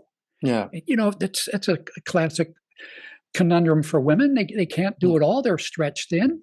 Yeah. Of course, those kind of women who have happiness and fulfillment in both main spheres of life, the economic and the social, of course, those women want a man to share both spheres with them. Correct. Yeah. Here's the trick, though. Here's the problem that we have not acknowledged and we need to acknowledge. There are lots and lots of women. I don't know exactly the number, but enough to cause a lot of problems who do not have great careers that fulfill them and turn them on and provide joy and happiness for them. They have jobs. And where they get their happiness and fulfillment is at home. They get to be the mother. They have a child loving them. I love you, mommy, bouncing on their lap. Happiness. Yeah. That is where they get their happiness. And sharing that with a man is not always the first thing that all of these women want to do. Yeah. And we need to call them on that and say, look, you trying to maintain dominance of your little hierarchy of you at the top and the kids, you know, loving you and you loving them, you're demanding dominance in that little hierarchy is no better than men with their hierarchy trying to keep you down and out. This is how those men got their happiness. This is how you get your happiness. Men had to share. You have to share. Yeah. It's not going to work any other way. Well, that's the harmony. Because whether it's whichever side it is, eventually that relationship is more likely to fall apart because of that dynamic. They're not working together, and it's it's the risk that you take by having that attitude.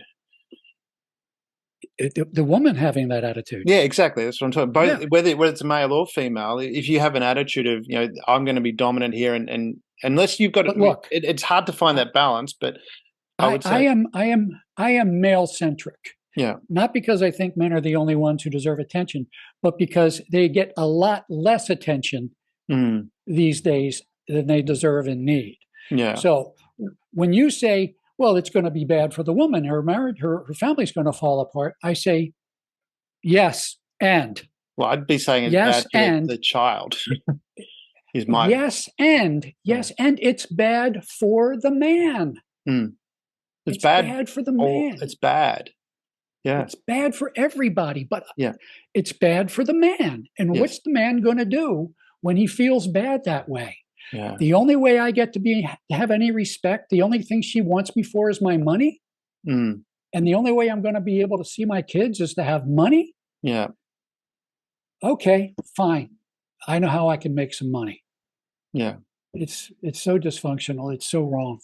Yeah, no, I hear what you're saying there about being in that situation where, and that's where I was wondering, how do we solve that? Obviously, you've got the message of hey, ladies, the ladies that are doing that, don't do that. And same token, from a preventative measure, it's like, do we educate men to say, be aware of that situation and just don't go there? Obviously, if you're in that situation, that's not how to fix it. But put it this way: if let's say all men said, okay, well, I'm not going to date that type of women, they would have to change. Otherwise, they're not going to have a relationship. What would be the 5 red flags for that kind of woman? I think, from my perspective, from what I I've remember, remember, this is in a dating relationship, and it's Yeah, rose-colored in the glasses. dating style, because I mean, any sort of emotional, where it's centric about how you haven't cared about them. An experience that I had was like, someone was saying, to me, you don't call all the time, or you don't answer my messages straight away. I mean, that's a red flag to me now. It's like, well, I've got things to do, and it's not because I don't care about you that I didn't call. And for me, my phone lives on silent anyway, so I'm not going to see it. But that kind of emotional going, any sort of blame where you and what the way I would approach it, and the way I've learnt to do that is, this is what I'm doing. This is who I am. Firstly, you have to understand who you're. And I have some great friends in Canada, and they have a program. They're older now, and they have a program where they actually bring couples back together, and they say you don't have marriage problems, because they deal with married couples. You don't have marriage problems. You're two people with problems that you're bringing to the marriage. And so what I would say, for the first step for male or female, is one, know who you are and what you want, and say, this is what I want, this is what's important. And if that person wants you to change from that, don't date them. It's as simple as that. That's if I was going to put it in a nutshell, rather than having a whole list of things, be very clear about what it is right for you, who you are, and what is right for you. Because the whole point of being in a relationship, and I'm guessing from your relationship with your wife as well, is that you support each other in being who you are. And I quote my mum I hate how I quote my mum all the time, but I love it as well. As she said, you don't get into a relationship to change the other person. You love them for who they are. And if you really love someone for who they are, you're not asking them to change.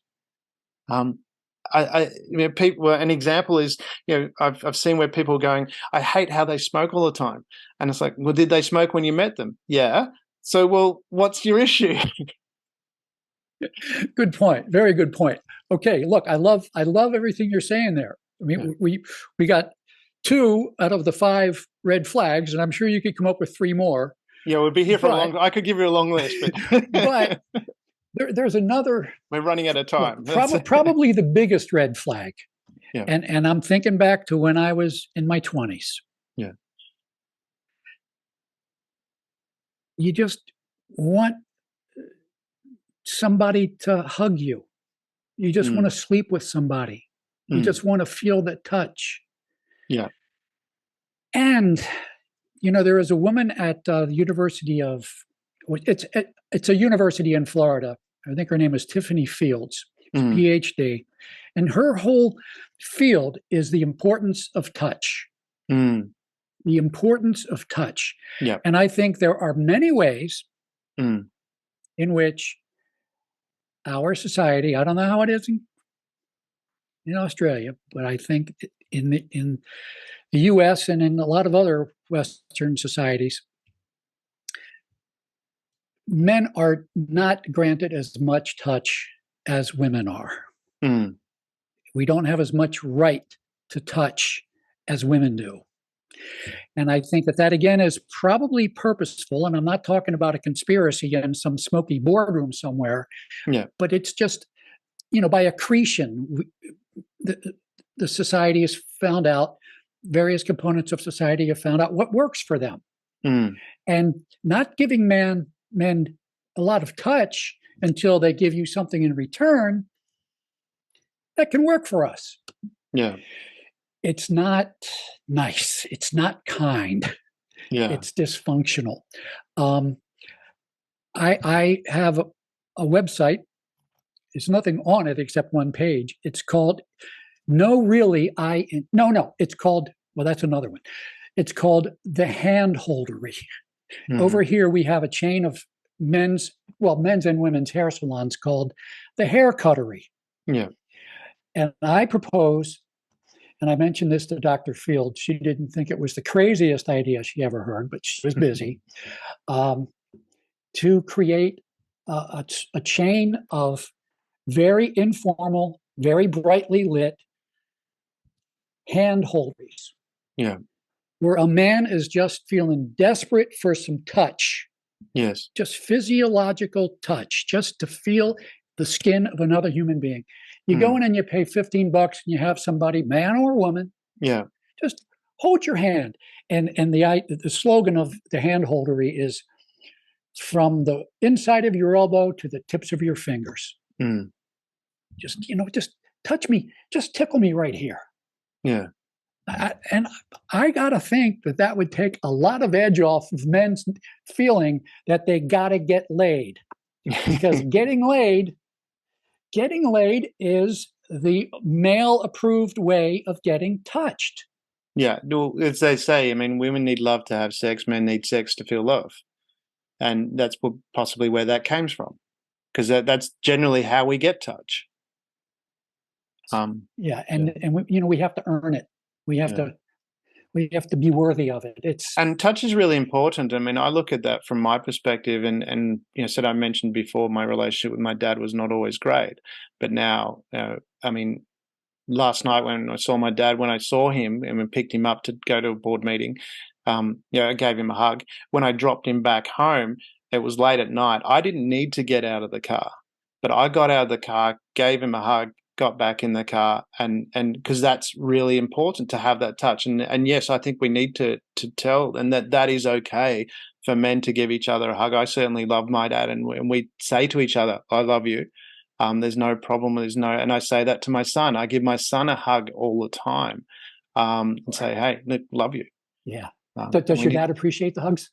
Oh, we both do, and it's the same with my son. I know my son appreciates that. He feels that connection, and I feel that connection with him, and I think that's important. What you're saying is this: the touchery, if that's the word for it. The handholdery, maybe the handholdery. That's too. The one. Yes. Yeah. So over here, I hope it's not in Australia, and I won't be surprised if you have escaped this. Yeah. But over here, if two seventh grade boys accidentally happen to touch each other, yeah, do you know what one of them will certainly say? No homo. Yeah, that's part of the message that's being promoted over here, is that it is okay for men to show those emotions, to be connected, and it's actually, to say that is inappropriate. That's a very strong message that's being put forward here. We've got to wrap this up because we're running out of time. What's your key wisdoms that you would share? And I'd love to have more conversations. It's been really, really enjoyable. What's your key wisdom? Very fun. You want people to take away? Men aren't perfect, but they're great. Women are great, but they aren't perfect. That's one. One of them is one I mentioned earlier in the show, and that is the most sexist idea of all is the belief that only one sex is harmed by sexism. Another way to say that is that the most sexist idea of all is the belief that only one sex is ever sexist, and only one sex, the other sex, is harmed by sexism. I guess another piece of wisdom is that we are still a very primitive tribe. We are a very primitive species. Yeah. No, we are still doing things that we had to do when we were a band of 36 hominids on the grasslands of Africa trying to survive. We are still doing things that were encoded into us. Male and female specializations, just to eke out every bit of advantage we could for survival. We've got civilization now. Yes. And we don't have to be so rigid about threats and men fighting and women having babies. We don't have to do that anymore. We just need to invigorate our civilization and make it all it can be. Beautiful. I love that. And that's, I think, what majority of us are striving for. It's been wonderful having you on the show, Jack. I'd really love to have further discussions in the future. It's been a pleasure. Been a pleasure. Anytime. Thank you. Take care, Damien. Thank you for being part of the eSHAIR.care community and helping people around the world prosper. You're creating a bigger pie for everyone to share. The more people contributing to the world being a better place, the better the world becomes for others and for you.